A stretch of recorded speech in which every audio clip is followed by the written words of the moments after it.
Al Descubierto, líder en opinión por televisión, tu canal independiente. Amigos, y en los próximos minutos acá en Al Descubierto vamos a estar conversando con Nigmer Evans. Él es politólogo. Queremos agradecerle que ha aceptado nuestra invitación. Buenos días. Muchas gracias, Homer, a ti y a Venevisión. Bueno, un fin de semana noticioso con todo lo que ocurrió en esta sexta cumbre de las Américas que se desarrolló en Cartagena, en Colombia. Posiciones encontradas. Hay algunos sectores que la califican como un fracaso, otros aseguran que se tocaron temas que no estaban o que no se venían tocando en otros momentos y que eran realmente problemas que tiene que enfrentar Latinoamérica. Y leía algunas de las reflexiones que usted hacía en su columna y decía que hubo un perdedor y dos grandes ganadores. ¿Por qué lo dice? Bueno, en realidad fue al contrario, un gran ganador que es el pueblo latinoamericano y dos grandes perdedores, Colombia y los Estados Unidos. Entre otras cosas, porque esta cumbre que tenía como objetivo fundamental, o sea, la cumbre nace, Homer, y es importante decirlo, en el año de 1994 con el objetivo fundamental de generar un espacio de comercio impulsado desde la OEA que tenía como objetivo final el generar un tratado de libre comercio de las Américas, la ALCA, la llamada ALCA, ¿no? Ahora, a estas alturas, después de todos los años que han pasado, simplemente esta cumbre no ha logrado ese objetivo. Pero no solamente eso, sino que ha permitido despertar y generar un escenario para que los pueblos de América Latina en específico, se levanten ante y generen una condición de rebeldía, como decía el presidente Evo, ante la permanente dominación de los Estados Unidos. Y esta cumbre en específico tuvo un ganador, que es el pueblo de América Latina. Al final, ¿por qué? Porque logró ratificar la necesidad de profundizar tanto la ALBA como la CELAC como estructuras que permiten organizar a los pueblos latinoamericanos versus lo que es esta cumbre que lamentablemente termina siendo un esfuerzo banal en función de lo que realmente son los objetivos trascendentales. Parecía que habían dos grandes bloques, uno el de Estados Unidos y Canadá y, digámoslo así, algunos países del ALBA, entre los cuales se encuentra obviamente Venezuela. El presidente Chávez no asistió, pero estuvo una representación con el canciller Maduro.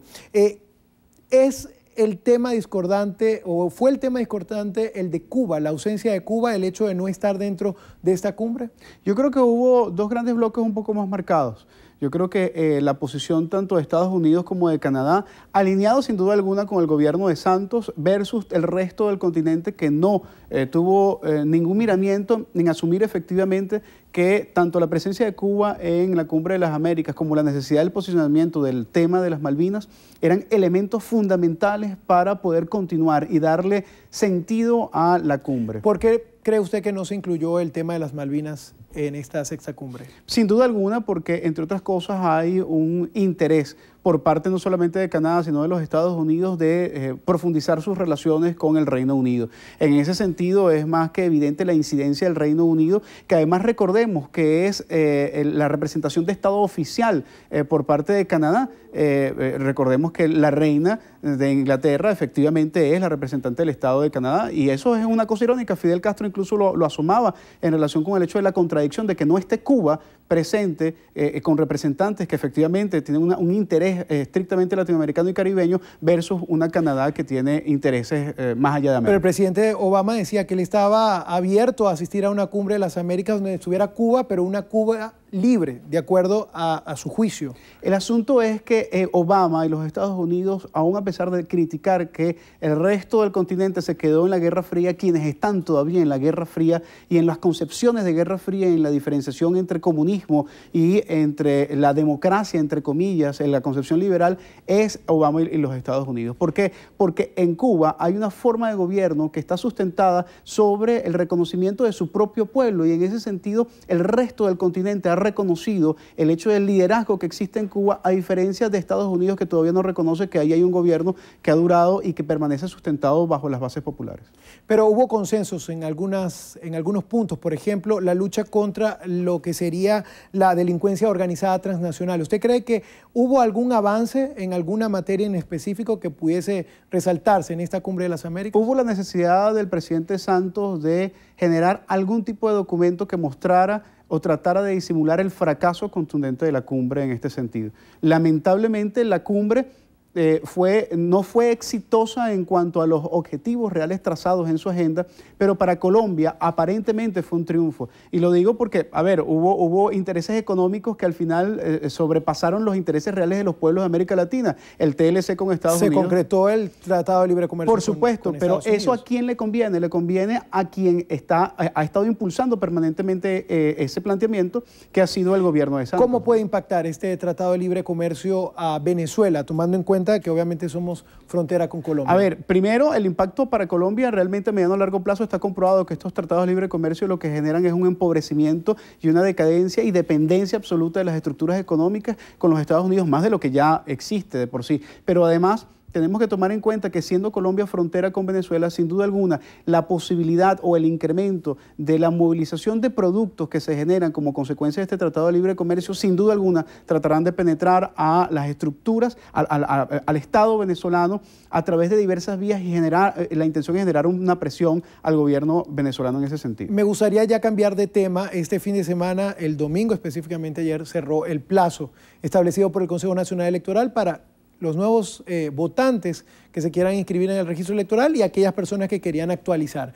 Hay un titular, por ejemplo, en el Universal que dice que estiman que 1 millón de votantes quedó fuera del registro electoral. ¿Qué lectura tiene usted de este proceso? Algunas organizaciones aseguraban o pedían al CNE que se extendiera el plazo al menos hasta el 22 de abril, sin embargo este plazo no fue otorgado. Siempre la lectura interesada y la posición genera diferentes ópticas. Yo podría decir que más de 18 millones de personas están ahora en el registro electoral. Creo que es un elemento resaltante. En todo caso, siempre hay un error estadístico, siempre hay un margen en donde la gente puede decidir no inscribirse y sin duda alguna termina siendo incluso una opción. Ahora, fueron 9 meses del proceso de registro electoral y aun cuando vimos unas colas de comunales los últimos 2 días, era evidente, uno pasaba por las estaciones del metro y observaba los puntos vacíos. Es un problema también de conciencia ciudadana, pero que creo que tendrá, el resultado es una repercusión positiva, porque aún a pesar de que quizás sea 1 millón de personas que no esté registrado, es mayoritaria la cantidad de personas que han demostrado su fe para votar. Ya para finalizar, falta, muy poco, 6 meses para estas elecciones presidenciales. ¿Qué expectativas ve usted en la calle? ¿Cómo está el tema de las encuestas? Hay algunas mediciones que ubican al presidente cerca del 60%. Veíamos recientemente también unas que publicaba Pablo Pérez, unas mediciones que se hicieron, por lo menos en el estado Zulia, que tenía una aceptación Enrique Capriles del 54%. Hasta ahora, ¿cómo ven ustedes el tema de las encuestas? Hasta ahora son 7 encuestas con alguna connotación nacional que dan y reconocen que el presidente de la República, Hugo Chávez Frías, está encabezando las encuestas. El margen, por supuesto, va desde la diferencia de 3 puntos hasta una diferencia de 30 puntos.